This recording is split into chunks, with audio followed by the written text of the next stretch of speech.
એક વાર ચારે જણમાં એક થોડો આડો ચાલે. ચોરી કરવા નીકળ્યા છે ચારે જણા. મોડી રાતે નીકળ્યા, 12-1 વાગ્યો. હેડ આગળ તો કે ના મારે પાણી પીવું છે. તે ઝૂંપડીમાં ગયા. ત્યાં જઈને જોયું અંદર એક મહાત્મા હતા. સંતને કીધું સંત મારે પાણી પીવું છે. સંત બિચારા ભોળા, એમણે કીધું આવો પાણી આપી, પણ ક્યાં જાઓ છો તમે? તો કે છે હું ક્યાં જાઉં છું? તો કે હું તો અમે બધા ખાતર પાડવા જઈએ છીએ.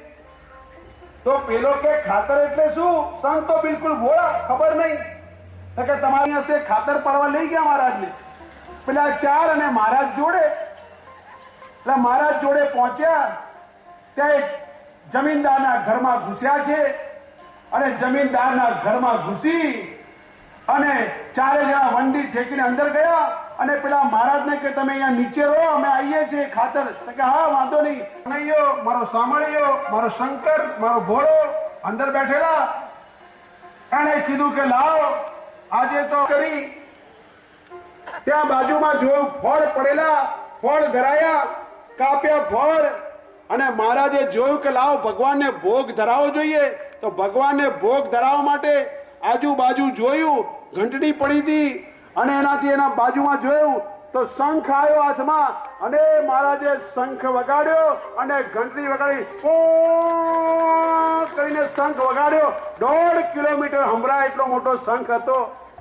પેલો ઘરનો માલિક જાગી ગયો, ભક્તિ કરવા બેઠા. આમ આખું ભેગું થયું, મારો મારો મારો, ચોર છે ચોર છે ચોર છે.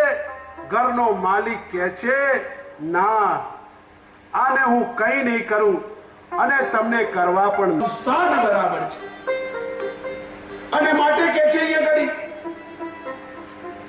સંતની કૃપા થાય તો મોટામાં મોટું પાતક જતું રહે છે. પરમાત્મા કહે છે કે આ શિવની નગરી છે મારી. કાશી નગરી માં શિવજીનું સ્થાન છે, એમનું નિવાસ સ્થાન છે.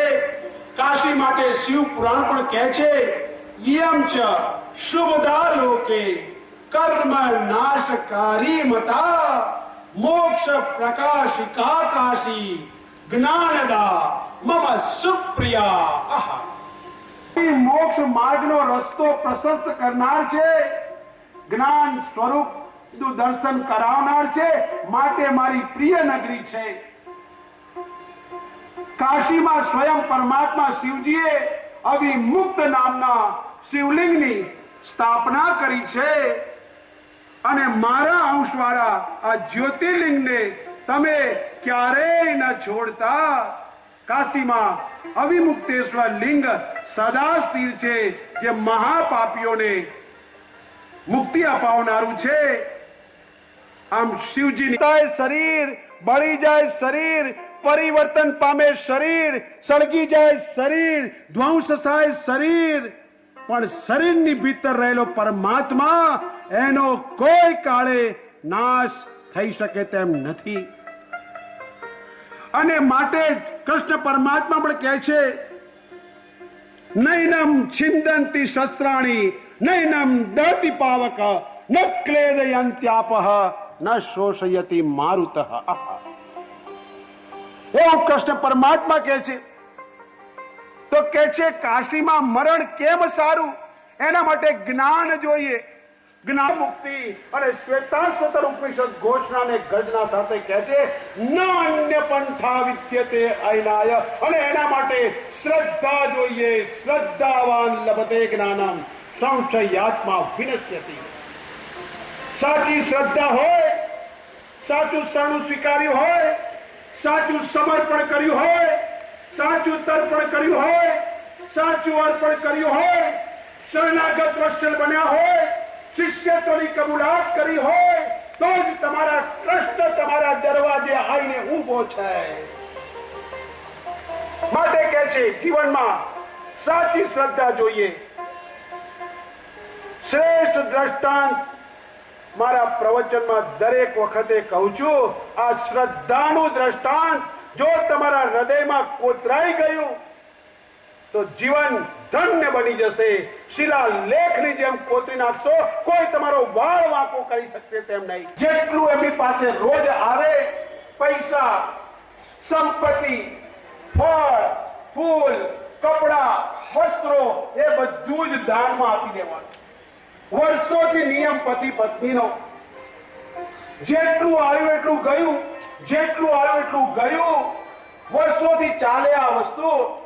પેલી પત્ની વિચાર કરે છે, આ મારા નાથ તો બધું લૂંટાવી દેવા બેઠા છે. કોક વખતે, કોઈ કાળે આપત્તિ આવશે, વિપત્તિ આવશે, ત્યારે થશે શું? આ મારા સગા બની શકે તેમ નથી. સાચો સગો મારો સાંભળ્યો છે. આ બધા કહે છે ખરા આવીશું તમારી સાથે, પણ કોઈ આવતું નથી જોડે. તો એને એ દિવસે પત્નીના મનમાં વિચાર આવ્યો, કોઈ ખરાબ ક્ષણ હશે. એ સંત પાસે ભેટ સોગાદ આવી હતી, થોડી કાઢી પતિના ઓશિકાની નીચે મૂકી દીધી. અમુક રકમ પતિના ઓશિકા નીચે મૂકી છે.